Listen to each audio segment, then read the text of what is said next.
Welcome back to the podcast. We're here. I'm joined today with Andreas Zylberberg and Richard Peake. This is episode 3 or part 3 in our 7-part series talking about our new book, Bigger Isn't Better, Better is Better, and how you can avoid the pressure for endless growth to build a better business and life. And specifically today, we're talking about better teams. How are you both today? Good. Thank you, Brett. Fabulous, thanks. Yeah. Yeah, it's a fun time. We were just speaking off air. It's a fun time for us because we know what's in the book. We've been applying some of the things and the thinking from the book with clients, and clients that we work with are very excited to get into it. So there's this very narrow window for us where we get to see behind the curtain, as it were, and really get to roll it out before the official launch on the 8th of October. So it's a fun time for us in that respect. So we're talking about better teams today. I think before we jump into the better teams, let's just have a quick review of the previous 2 episodes. Now, if you haven't yet listened to or watched the first 2, I'd probably encourage you to start there. Now, the first episode was what is bigger and what is better, and it talks about the pressure or the challenge where people get stuck looking for endless growth and why they do. And then the point of the pressure for bigger was the second episode. How do we get stuck in that? And in episode 1, or the first part in this series, we really spoke about how people get into the mindset of thinking that the only way is to grow. Whilst the second part, the pressure for bigger, was about the society that we live in, our DNA and our psychology, and a lot of the things that do that. What is the difference is chapter 1, the difference between a bigger business and a better business, and talking then about drift. And we'll talk about drift again today, and talking about how a owner-led company, which is what this book is written for, how an owner-led company gets into the point where they will be perhaps fallen out of love with their business. Any reflections from the two of you, first of all, about the first 2 chapters, I guess, as you've continued to work with it on clients and the work that we've done? Yeah, one of the conversations that I had a couple of weeks ago, it was on how the owner was feeling, and it was almost like he was reciting the book. So Yeah. I actually could bring a few concepts of linking those emotions with the symptoms that he was having in the company, and how we then started to connect to what would start driving from, as you said, Brad, the drift. How do we shift the drift towards something better? And that drove the conversation towards what better looks like. And you could see the shift in the owner, in that leader, from coming from, this is sort of the emotion that I'm feeling, all the way to, well, let's intentionally design something better. Yeah, I think, I've had a similar sort of couple of weeks now that as we talk to clients, and especially as for some clients, they're into their second quarter, or they're starting a new financial year, it's a great time to talk about what better looks like for them over the next year. And what's been quite funny to see is them almost reciting both the qualitative and the quantitative definitions of what we covered in previous episodes about what better might look like. Not exactly how we framed it, but so close that it provided just a lovely way to bring that to life. Whether it was the 15-15-15 we talked about, a series of constraints, if you will, but also what, qualitatively it would feel like. And I think that's the key thing that I've landed on, is a better business feels better. It doesn't just perform better, it feels better. Yep, indeed. So let's move into a better team, the next chapter in the book and the topic of today. So perhaps I'll start by asking the two of you, what is a word or phrase that comes to mind when you think about better team in the context of the book, but also in the context of your broader life, perhaps, and your experiences? For me, 2 words: joyous flow. And it comes from an experience I had a few years back where I'd inherited a team, and we'd made some hard decisions to sort of get it shaped up and cleaned up. But there was a moment in a Monday morning meeting, the weekly meeting, where you could just tell everybody was ready to go. And it was just a moment that I actually won't actually forget. Andreas? For me, the word will be intentional. I've been working with teams across 3 different continents, and the patterns are very, very similar. When the leaders understand what makes the teams drift, as you mentioned, Brad. And what makes a better team? Then they can start pulling the levers intentionally. That's probably where the transformational or the improvement happens. So that's my word, intentional. All right, let's jump into it. So, Brad, in the book, you talk about, and you mentioned briefly before, the teams drift towards toxicity. So, what does it look like? Yeah, a broad and wide question. It's almost like we came up with it together, and now I'm thinking, how do I answer that in a specific way? Well, yeah, let's go back and explain drift and what drift, perhaps, how it plays out across the 4 chapters of the book. So, teams drift towards toxicity. I'll come back to that. Customers drift towards indifference. Offerings drift towards mediocrity. And financials drift towards unprofitability. So let's go back to the question, which is about teams drift towards toxicity. I want you to think about an untethered boat on the ocean, a boat of any description. It's way out in the ocean. You can't see any land, and it's just sitting there. It's got no anchor. It's got no sails. It's got no motor. It goes wherever the current takes it, and that's drift, right? And you don't have any control where you end up, but the current takes it where it wants to, obviously. So in teams, think about reality television, because reality television is a recipe, a mix that's been created by producers to produce an outcome, which is something that people will want to watch. They don't put average, boring, or mediocre people in there. They put people who have outrageous personalities and personalities that are designed to, I guess, become conflicting. So that's like what we're talking about, but on steroids. So in a team, in a reality TV show or in a group, you'll see on day one, people will be all a little bit quieter and friendlier, and there'll be someone who's trying to maybe show off a little bit. And then over time, someone says something about somebody else or does something that someone else doesn't like. And then these tiny little groups begin to form, and these cliques and things begin to happen.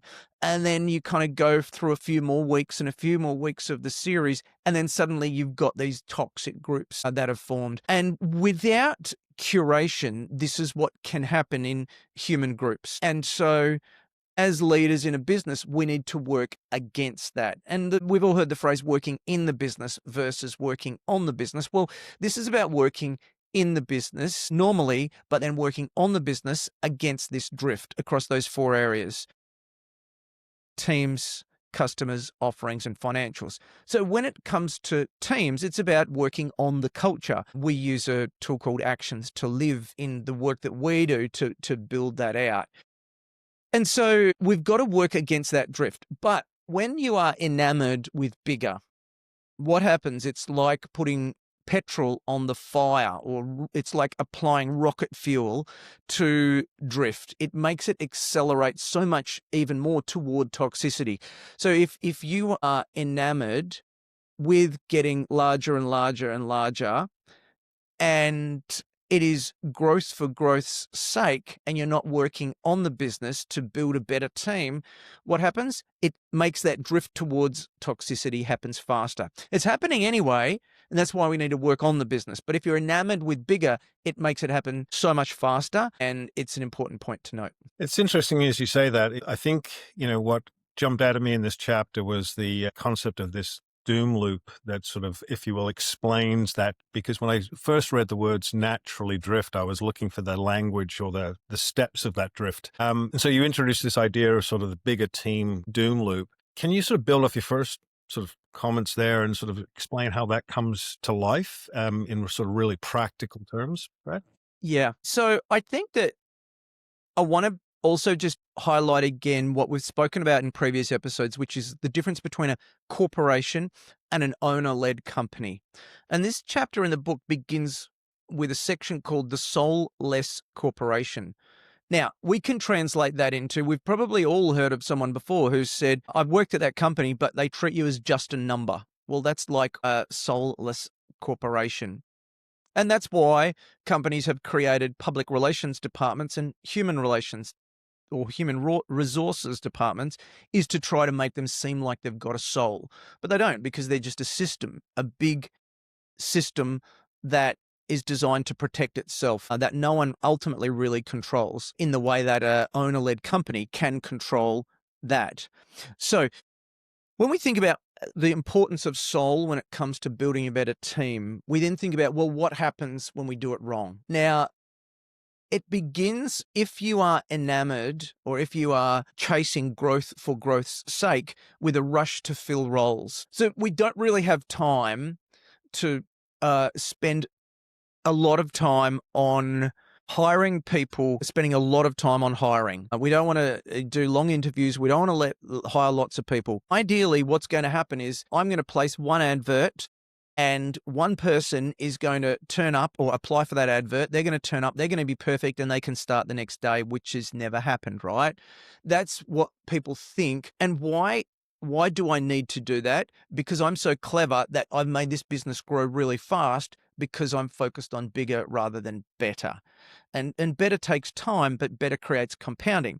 So if we rush to fill roles, it's like, I just need the first person I can get. I need to hire a lot of people, whatever that is. What happens ultimately, because we haven't taken the time and the intent, is that we hire B and C players. We're not getting A's. We're getting the people who are available, not the best or right people. So if we hire B and C players, we can't help but create dysfunctional teams. And I'll just segue or jump in there. And so what we're describing is the doom loop. So how do you cascade down into or in towards more toxicity? So hiring B and C players, we create dysfunctional teams. And when we create dysfunctional teams, well, they're not focused on doing important work or high value or high effectiveness work. So we end up with poor results. But we're, as leaders in owner-led companies, still focused on creating a bigger company. We're still focused entirely on growth for growth's sake. So we have one answer when we're getting poor results, is that we misread those poor results and we focus on more growth. So the best way to solve that problem is to grow further and grow again. And we end up creating people who are busy and doing low impact work. And so then what happens when we're focused on growth? Well, because we're busy doing low impact work, we go back to the top of the doom loop and we once again rush to fill roles. So I think that many entrepreneurs and owner leaders have been in that situation where they focus on that. We want more people to solve the problems because we must grow, but more people equals more problems because we keep hiring B's and C's. It's interesting how you framed, Brad, the doom loop, because it happens to the three of us across all of our clients, that in the work that we do, every quarter we actually do a planning workshop, and every quarter we review the cohesion of the team. We use frameworks like 5 dysfunctions of a team, and I wanted to bring that up because that's how you framed the doom loop. And I remember one owner telling me, well, so why do we have to do this? If I hire people, I pay them what we agreed on, they just need to do the work. Isn't that enough? So interestingly, we went through the doom loop, not probably in so eloquently as you went through just now, but analyzing the results that the company was actually getting. And then he realized, so everything starts with some intentional work that we have to do here. So everything else will follow. Interestingly, we spent probably 3 hours of that day working on that level of cohesion and all the dysfunction perhaps that was there. And then years after, just now he's saying, I can see now what a team was and what a better team it is now. Well, we see it all the time. In our work, we step out of one strategic planning day with a leadership team into another, and it can be like fire and ice. It can be completely the opposite. And it comes down to, do we have an A-player cohesive leadership team? Are they aligned in the right and same direction? And when you work with that team, it's absolutely outrageous the amount of high impact, high value work that they can create. It's stunning for us to come back 90 days later and spend time with that team. Inversely, you go to a team that aren't aligned and aren't cohesive and are B's and C's in a leadership team, And you tend to spend most of the day talking about the dysfunction that's occurring in there and why we aren't getting things done and all of the problems. So we see a really interesting snapshot of that problem. Yeah. Yeah, and I think it's just that is that the difference between when you see a team peppered consistently with A players versus B and C players. You can feel it, see it in the room, and as you said, we spend all our time exploring why the execution didn't happen when there's lots of Bs and Cs, and then the As they're sort of chomping the bit and pushing us to say, what are we going to do next? Because they want to do their very best work. But conversely, when we see too many of those Bs and Cs, we start to see As challenged to stay, and they start to either send signals or they start to vote with their feet. Maybe you want to talk about that a little bit as well, because, we're focused on getting As into the business, but what happens when they start to leave? Can you talk us through the real reasons why they might leave, Brad? Well, I think what's an A player? There's many definitions that many people offer. Broadly, a nice definition is Brad Smart's definition from Top Grading, which is a person who's in the top 10% of available candidates at the pay rate that you offer. It's nice and simple, and it gives you an idea. Okay, so there's 10%. Now maybe that could be 20%, but broadly it gives us an idea of those people who are aligned with the values and those who are productive in the role broadly. So with that context, A players probably know that they have potential. Now, whether or not they've got an ego is not the point there, but they probably know that they've done and that can do good work and they create results, and they probably get really frustrated by those who don't, and when they're working in a team with those who don't. So when you put an A player into a team of B and C players, one of two things happens. Either the A player drops down to be a B or C, or they exit. They never stay as an A player because they can't. I've just seen it time and time and time again. And in Made to Thrive, I use this analogy of one bad apple spoils a barrel of good apples, right? So why do people quit if it's not about money? Well, A players need to be challenged. So one of the big challenges, that the reasons that we must grow, and it seems ironic because one of the words I've really tried to avoid is, it's not that we don't want to grow in this book. Instead, it's that we want to build a better business. And I've been very, very careful to avoid the fact that a better business will grow. There's a client I've been working with who's really adopted part of this mindset and book for a few years. And this person's grown by 300% in the last 12 months. But it's not about growth. It's about the fact they've got a better business and they're in a much better state of mind and much happier with what they've got. So better businesses will compound, but it's about focusing on the better, not the growth or having growth for growth's sake. So back to your question, Richard. On this podcast, we had Lee Branham, who did 20,000 exit interviews and wrote a book, The 7 Hidden Reasons Employees Leave. And it's a fascinating study, because if you ask managers, and he did ask all of the managers, he interviewed the employee and the manager about why did the person leave, about 90% of the managers said they left to go and get more money. And about 90%, I think it was 89% of the employees said, oh, I didn't leave because of the money. I left because of a range of reasons. And if you're listening, I encourage you to look that up again. That's Lee Branham's 7 Hidden Reasons Employees Leave. And it's things like there was no growth opportunity in the business. My manager didn't take the care to invest in my growth. I didn't feel a sense of cohesion at work, a lot of those types of things. So there are all of these soft things that we see that's borne out in the dark that kind of plays into that point. I think that every time someone quits as a leader in a leadership team, we should be saying, no, it's not about money. What's the real reason? If it was a person who left and we didn't want them to leave. No, I totally agree. Maybe just to add on to my question with a bit of experience, I had a workshop this week, and what was interesting is we've been focusing on improving the ratio of A players in this younger business, and they have done an amazing job of employing sort of the tools and techniques, and they've got some new people, both in sales and in customer success. They said, you know what the problem is now? And I said, well, what's the problem? They said, well, everybody else is noticing. they're like substantially better, and they're starting to ask really tough questions of themselves. And I said, that's fantastic. I said, but more importantly, what are you doing? Because now that you've got them, you do not want to be the people who pass off their leaving as it was because of money. You want to be able to say they had done everything they could possibly do, and that you had done everything to make sure they could do their very best work here. Yeah. And if the byproduct of that is everybody else either needs to leave, sort of lift their game, or to decide what other future they might need to take, that's not a bad outcome. That's just going to increase our ratio of A players over time. And it was just quite interesting to just see the injection of 2 people into a team of 14 had made a noticeable difference to how folks thought about themselves in the context of the business. That's I think the value of A players is it's not just the impact that they have on the business, but it has the impact they have on the rest of the team. And adding to that, usually we hear in the leadership teams, so this person, that person left. And then follows what Brad and Richard, you were saying, well, why did they leave? And they can probably draw from Lee's work as well and their own experiences, but I cannot help. And I'm conscious that there are 3 coaches here having conversation. So this is going to be a fun question to ask.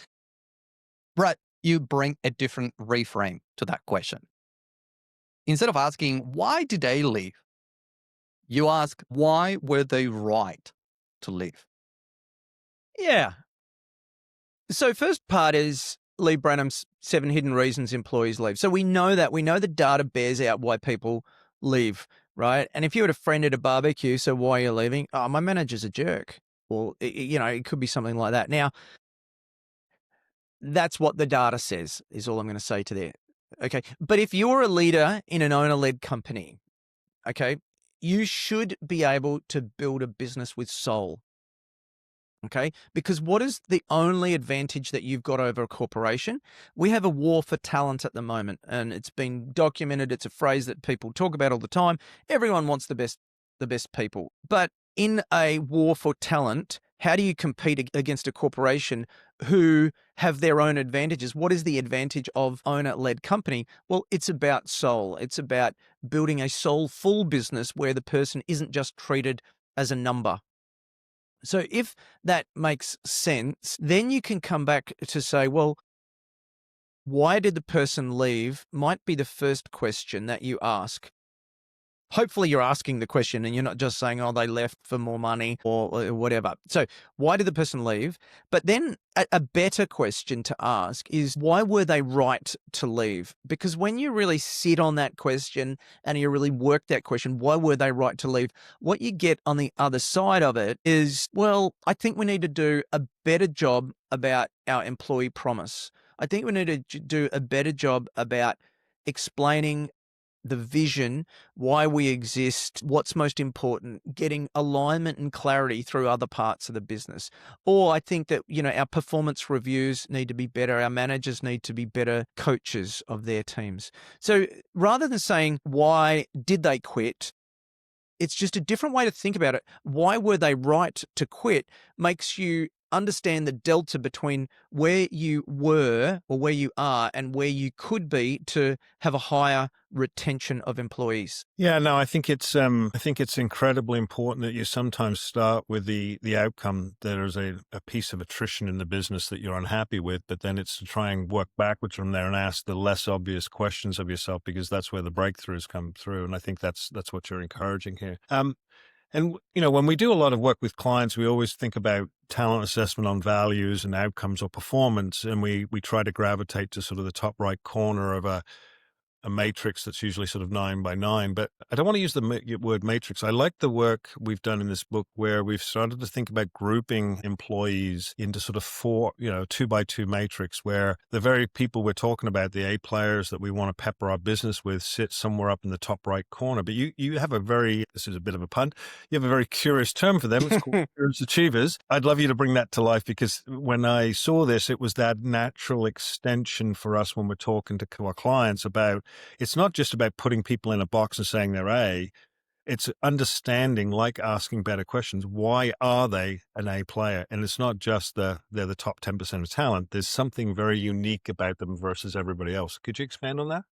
Yeah, well, I guess it's born from a couple of areas, but I'm really thinking, what is our advantage in an owner-led company against a corporation, right? Money is a commodity. Everyone, once you kind of ascend, I guess, Maslow's hierarchy, and you get to a level of either financial security as a business or as a mindset, the money is just a commodity. I can get it at this rate from that person or that rate from that person. And so in the war for talent, we can throw more money and more resources at people. But how can we create a strategic advantage for an owner-led company? That's really like pondering and thinking about that is kind of the beginning. How can we get it so that we can get A players who don't want to work in a corporation where they're just a number? And people don't want to work in a corporation where they're just a number, right? People want to have a meaningful existence with an owner, leader, entrepreneur who has a great vision that is bigger than their vision. So that kind of born, what are the types of team members? If we say, okay, A players is something I really understand well, who are the types of team members that we can look for that have something else, a little bit more soul, or are compelled to work in a business with a bit more soul, where we can work towards having a better team? And it really came down to these two areas of inquiring and responsible. So we know what responsible is. There are employees who are not responsible, and we struggle sometimes to push them, I guess, to become more responsible, and we build systems around there and them. And there are other people who are just responsible from the get-go. They just gather responsibility up, and they're naturally like that. So we know what responsible is. But then there's inquiring. And so inquiring is an interesting one because some people are not inquiring at all, and they are simply going to follow the system, follow the process. They're going to do what they're told. Other people are more inquiring and more creative, perhaps, in that sense. So then we kind of look at that as you mentioned, as a matrix, or what are the types of people that come out of that. So for the people who are not responsible and they are not inquiring, they are what we call indifferent observers, right? They'll watch what's going on. They'll do stuff if you're watching them, but very quickly, they're just not really that interested. They're disengaged. Okay. Then we have those people who are inquiring, but not responsible. And these people are casual dreamers. Okay. We've all worked alongside casual dreamers. They're fun. Okay. You want to go out to the bar with them, and they're going to tell probably some good jokes and probably be quite creative, but there's no follow through.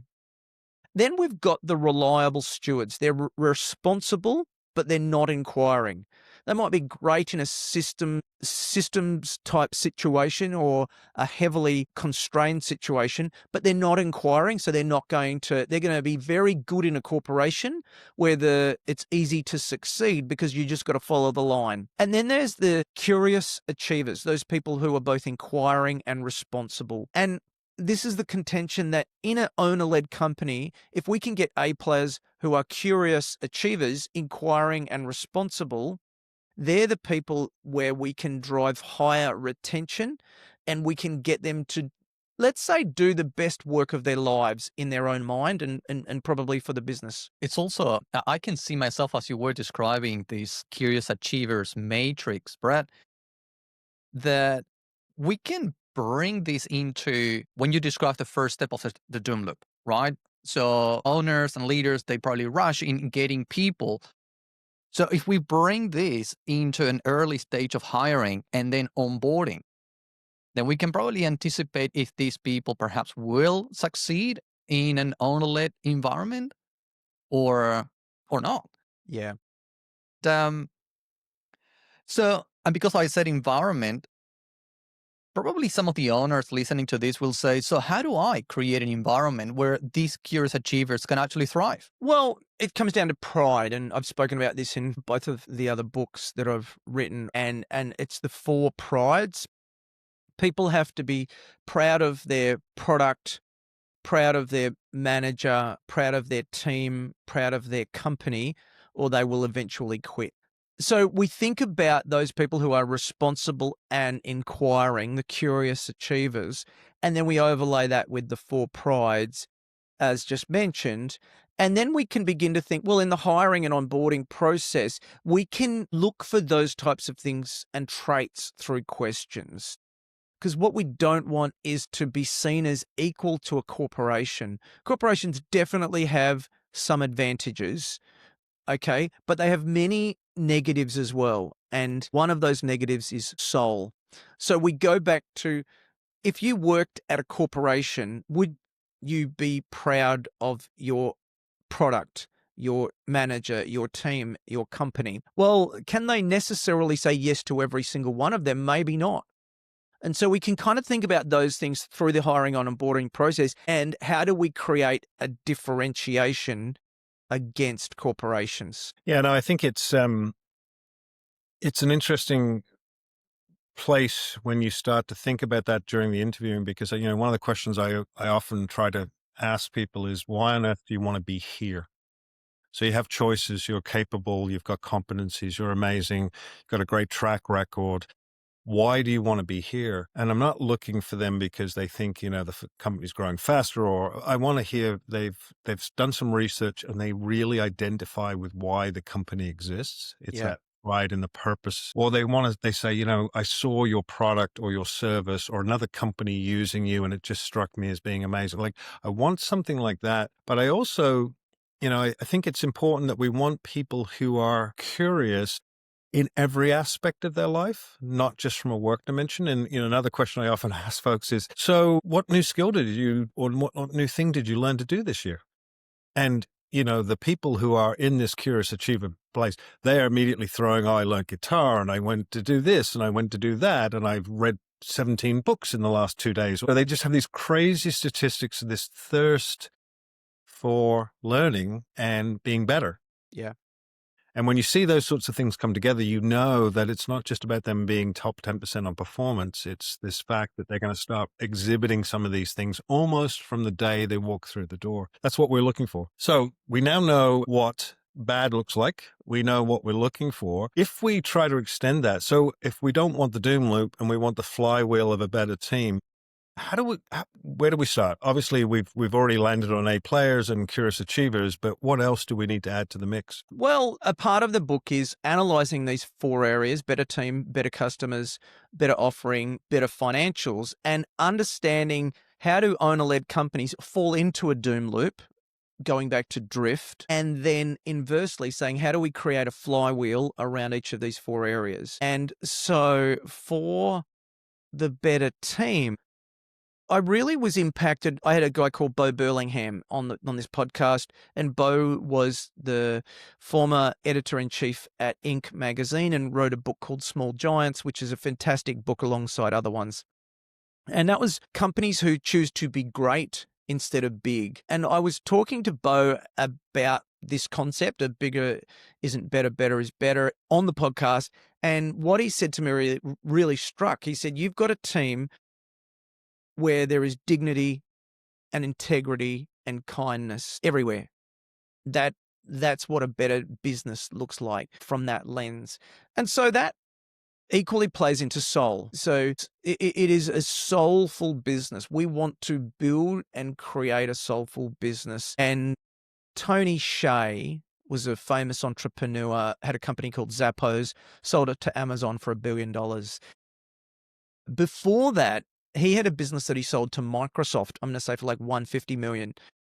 But what he learned through that is that he didn't want to come to work anymore. Okay.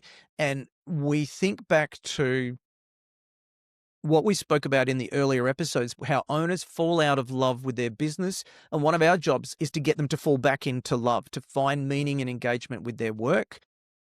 And so for Tony Hsieh, one of the things he said when he started thinking about starting his second business, Zappos, the shoe retailer, was, I want to build a place where I actually want to go to work, where I enjoy. And in my translation, he wanted to build a soulful business. So this is where the flywheel comes in. So inversely, in the doom loop, it begins where we're rushing to fill roles and we end up hiring B and C players. So in a better business, what we're saying is don't be enamored with growth for growth's sake. Be enamored or focus on building a better business. And if that's the case, then take the time to hire A players with passion. That's the beginning. Soulful people who are curious achievers, ideally can't have them in every single role, but that's the beginning. Hire A players with passion, who are passionate about what they do, who connect to your point, Richard, about the purpose of the business. Then build, if we do that, we can't help but build high-performing teams with soul. If we do that, we can't help but have higher efficiency within the business and focus on high-impact work. Those soulful teams of curious achievers are doing the best work of their lives in a great vision. If we do high impact work and higher efficiency, we can't help but achieve outstanding results. Following the flywheel through, we then can't help but enhance our reputation as a great place to work. And then we can't help but replenish and grow the talent pipeline with soulful A players. And then we go back to the top, which is hire A players with passion. So this is a flywheel that begins by turning when you focus on building a better business, a better team, and then it spins faster and faster and faster over time. Yeah, this is I've been reflecting on that, and the three of us we've seen teams over the years spin this flywheel and get that, as you mentioned, that momentum or compounding momentum, let's say, across these different elements. But I cannot help but also ask this question openly. We've seen it, but owners perhaps haven't. So what does it look like with this flywheel actually create that compounding momentum over and over and over again? What does it really look like? Well, you enjoy your job, you enjoy your business, you feel like there's a deeper connection to your business. It doesn't feel transactional. I mean, I can remember several times, in fact, quite a few times, I've had owners who've come to me and said, I just want to quit. I just want to sell the business. I've had enough. If you go back to one of the questions we always ask people is, what's your number one concern? I reckon 60, 70% of the time, it's an employee. It's an employee who isn't an A player, or certainly not an A player with soul, who's doing the wrong thing. And so when you take that away, you can build a better life. So what we get is a small and passionate team who actually enjoy coming to work, who feel like they're doing the best work of their lives, ideally, and are more effective so that they end up creating outsized results. And like literally only yesterday, I was with a team and we're doing the check-in in the morning. The first person, well, that's a really impressive thing you've just achieved in the last quarter. Second person, that's another really impressive thing. And I'm probably not complimenting them as much as I should, but the third person, the fourth person, there was just lots and lots of outsized results happening, and that's compounding, right? We see that stuff. Yeah, that's a great answer. And I'm sure, Richard, what have you seen in your years of experience when you see that compounding effect? I was just smiling quite a lot there when Brad was saying, there's these outsized returns, and I had it this week. I'm starting with a new client, sort of their first quarterly, right? So they walked in, their heads were down, they were frustrated, they weren't making a lot of money, cash was like air, really thin. 90 days later, I would say they are, and generally an A team across the board. The problem was that they needed to think about how to focus that energy and bring that to life. And also they just needed to spend time, stop working individually, but actually kind of work as that one team. So we got that concept going, and it was just amazing, right? So compounding, what does it look like? They walk in, we do our survey on team cohesiveness. They're jumping 100 or 200 basis points on measures. And when I test it, because I'm like, hang on, this can't possibly be true in 90 days. They said, no, we just had to get back to feeling great about the business and passionate about working together and doing our best work. Like everything we've just talked about, they just had got so beaten down because it had been a tough year, but just with a different direction, a different frame. It was just remarkable. And I sort of sat there and went, I have to test this. I can't take this on face value because it just seems extraordinary. But that's what it looks like. And I think that's what we're looking for, right? We're looking for those moments, but then how do we compound that? And I think, that's probably where we end up here, right? Is that if you've done all the things that we've talked about in this session, this podcast today, it does feel like you can compound this quality of the team. And maybe that's just something to reflect on. Brad, your thoughts on that? That's the goal. That's the goal, is to compound the quality of the team. A players, people who are inquiring and responsible in the top 10% of people, these people can do amazing things, and we need to unlock their potential with our vision and help them, because they want to work in a great place with soul as well. They don't want to check in to be just a number with a manager who doesn't care about them. Nobody does. And that's the great reward that we get as owner leaders, but equally, it's the great opportunity that we've got to understand and tap into against corporations. Yeah, I think that was the key word there. I want you to be able to do amazing things. I want you to have an amazing day. I want you to create amazing outcomes, right? Like that word amazing actually is just quite inspiring, and it's soulful, right? Because it's sort of magical. And I think that's what we want. We want that magical compounding. All right. So we're going to have to pull this to a close, the Better Team episode. Any closing comments, Andreas and Richard, before we wrap it up? One of my clients actually summarized this better than anybody. He said, because we've been working for a few years and they're already at that stage where they can see the better teams. And he said, I cannot imagine running a company in any different way. I'm going to go back to my opening comments, joyous flow. That's just, this is the thing that makes our lives as what we do just so much fun, is when you see it happen, it's just joyous. Yeah, it's awesome. All right. Well, thank you for joining us today. I hope you've enjoyed the episode. Stay tuned next week for Better Customers, where we dive into what is a better customer, what is the better customer's doom loop and flywheel, and what does it matter? So join us next week and have yourself a great week. Well, I hope that you enjoyed the episode. Please be sure to like and to subscribe for future episodes. And of course, this is part of the 7-part series releasing my new book, Bigger Isn't Better, Better is Better. Be sure to join in next week for the next episode.